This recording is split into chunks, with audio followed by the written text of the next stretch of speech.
Kasi po sa sinabi ng ating fire marshal, yung pong pwede, dahil po yung area, so it is considered like a ground zero.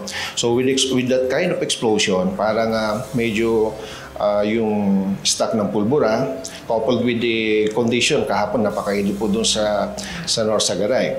So siguro dun po yung tinitignan nila. Mahigpit na babantayan ng mga pulis ang paglaganap ng mga iligal na paggawaan ng paputok ngayong papalapit na ang holiday season. Kasunod ito ng nangyaring pagsabog sa North Sagaray, Bulacan kahapon kung saan 2 ang namatay at 4 ang nasugatan. Ayon kay Bulacan Provincial Director, Police Colonel Angel Garciliano, kabilang sa nasawi ay ang isang senior citizen na may-ari ng nasunog na bahay at isang minor de edad. Itong 4 na to is under stable condition na po at nakauwi na po sila.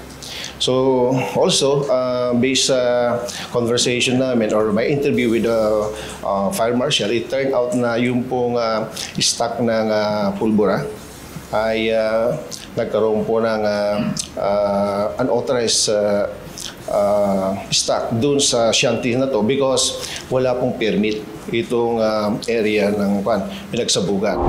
Sinabi ni Police Colonel Garciliano na iniimbestigahan pa ng mga otoridad kung paano nakalusot sa barangay ang nasabing iligal na paggawaan ng paputok.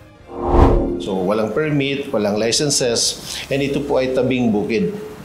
So that kind of situation, parang hindi rin siguro na monitor ng barangay na dahil ito ay liblib na lugar, hindi nila inakala na meron pong illegal manufacture of firecrackers in that area. Kaugnay nito, nagpaalala naman si PNP Acting Chief, Police Lieutenant General Jose Melencio Nartates Jr. sa mga may-ari ng paggawaan ng paputok na sumunod sa batas at laging iprioridad ang kaligtasan ng publiko. Leia Ilagan, UNTV, News and Rescue. Diyos ang aming sandigan, serbisyo publiko ang aming pinahahalagahan.